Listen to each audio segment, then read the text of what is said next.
Olá, irmãos, saúdo cada um de vocês com a graça e a paz do nosso Senhor Jesus Cristo também. Meu nome é Miriam Anita e eu estou aqui para juntinhos fazermos um devocional eh, em cima do texto da irmã Peggy Fonseca, cujo nome é Desgastados, mas Renovados. Esse texto foi escrito para o Manancial, que é um livro publicado pela União Feminina Missionária Batista do Brasil, que oferece mensagens escritas através da palavra de Deus, que é a Bíblia, com o objetivo de inspirar, confortar, fortalecer e edificar espiritualmente a minha vida e a sua vida. Como vocês sabem, eu não escrevi o texto, eu não auxiliei em nada. O que eu vou fazer? Vou ler e contar para os irmãos aquilo que eu entendi. Antes disso, eu quero agradecer especialmente hoje a irmã Lourdes Carvalho, que diz que faz o Manancial junto com a gente. Ela faz o devocional lá do Piauí. E eu achei isso tão bacana e ela deixou um recado muito carinhoso para mim. Obrigada, irmã Lourdes, muito obrigada. Um abraço paulistano aí para os piauienses. E quero agradecer também uma colega, uma amiga de trabalho, Ana Paula, que não frequenta nenhuma igreja, mas ela tem assistido o nosso devocional e tem nos dito que se sente muitas vezes revigorada e edificada. Então, ofereço para ela e que ela encontre aqui o consolo e o amor de Jesus Cristo para todos os problemas que ela vem enfrentando. Quero pedir aos irmãos que sigam compartilhando, comentando, acionando o sininho, se inscrevendo no canal, porque nós precisamos disso para dar continuidade aí no Evangelho, seguindo para outros lugares. E quero convidá-los que orem comigo agora, para pedir ao Senhor que nos abençoe, para que nós possamos compreender o que nós vamos ler. Ó Deus, nós te agradecemos pelo privilégio de estarmos aqui unidos, mais de 200 pessoas inscritas nesse canal, quase 300, porque tu, Senhor, tem nos sustentado. Então, Senhor, que nós possamos cada dia mais aprender de ti, cada dia mais nos interessarmos por suas coisas. Obrigada, Senhor, perdoa quando nós fazemos coisas que não te agradam e ensina-nos o que temos que aprender, que tenhamos corações ensináveis. Em nome de Jesus que nós oramos. Amém. Bem, irmãos, então nós vamos ler 2 Coríntios 4, de 7 a 18. Então você pode preparar aí a sua Bíblia. E esse trecho aí vai falar sobre a fragilidade humana e o poder de Deus. O irmão Paulo, ele usa uma metáfora.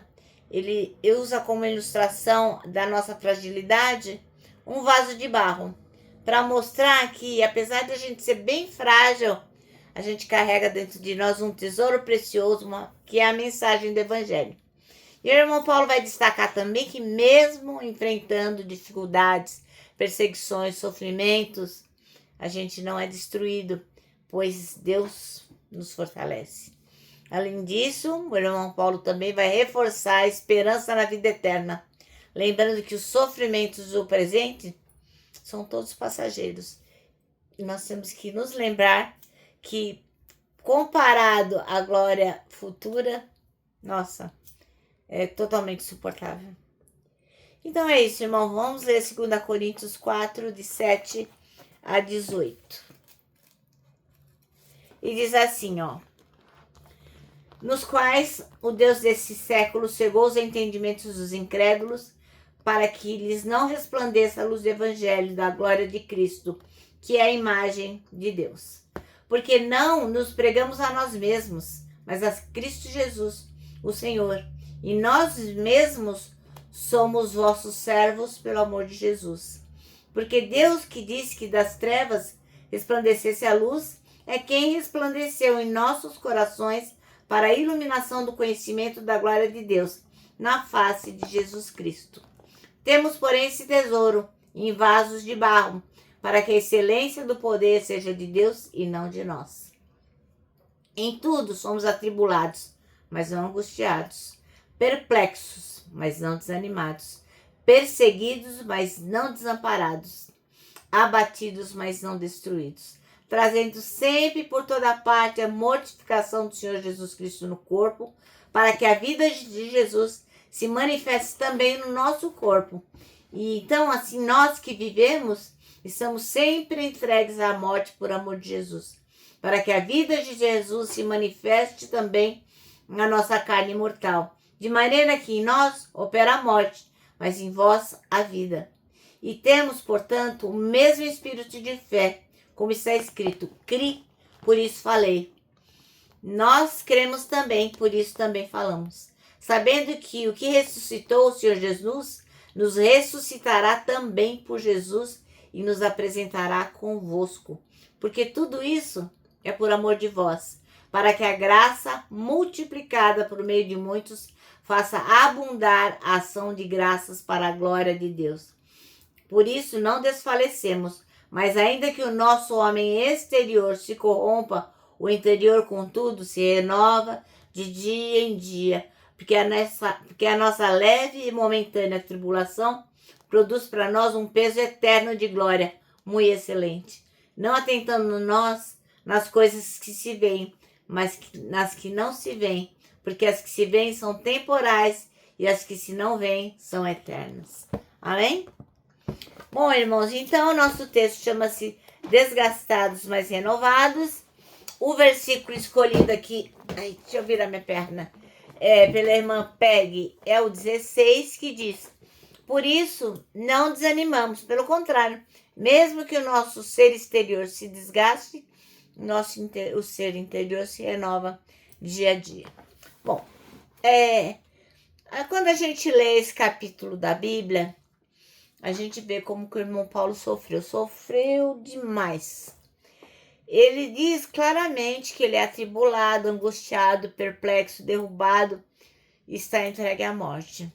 Contudo, o que aconteceu com ele? Ele poderia falar, tô no bico do corvo, tô em declínio, tô apodrecendo, tô enfraquecendo.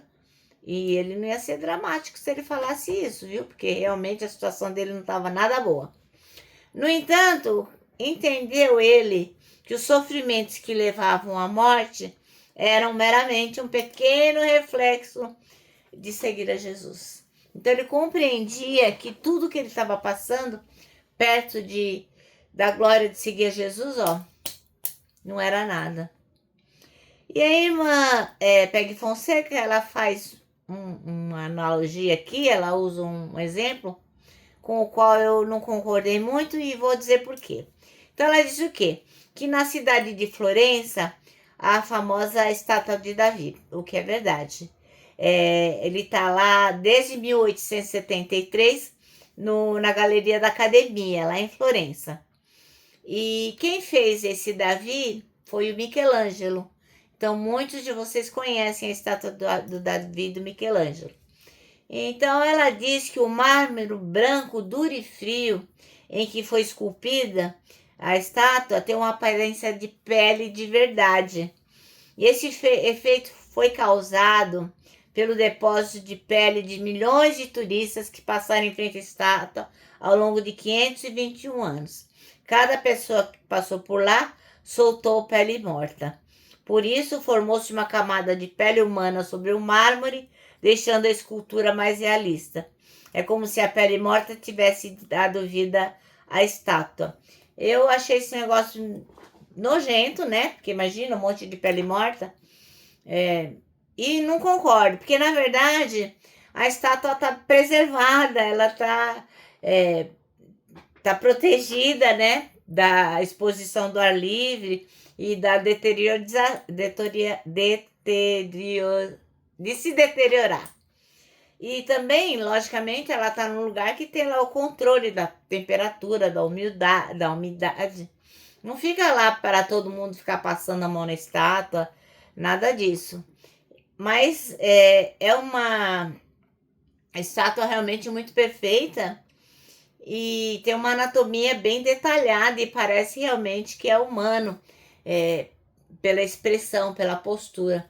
Inclusive tem uma lenda que fala assim, que Michelangelo, depois que ele acabou de fazer a estátua, Ele pegou o martelo e bateu no joelho da estátua de Davi, né? Estátua, e disse para a estátua: parla.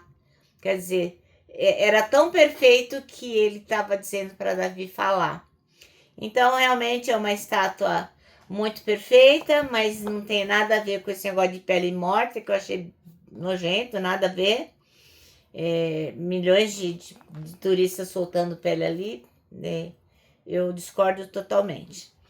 Mas eu concordo com ela quando ela diz que a morte de Cristo não nos deu apenas uma aparência de vivos, mas ele deu para nós vida de verdade. Como o apóstolo Paulo, nós continuamos o círculo da vida, sofrendo e morrendo para que os outros possam conhecer a vida em Cristo. Então, o nosso dever é trabalhar em prol do Evangelho, trabalhar em prol de estar na companhia de Deus e adorá-lo o tempo todo com os nossos atos, com nossas atitudes. E mesmo que a gente sofra por causa do Evangelho, não tem problema. Nós jamais seremos derrotados. Bom, o nosso manancial termina assim, ó. Se morrermos para nós mesmos, é para que a vida de Cristo possa ser revelada. Quem escreveu isso foi Warren Wiersbe. Nem sei ler direito. Mas é isso. Eu vou terminar aqui deixando meu abraço de urso diário. Ó.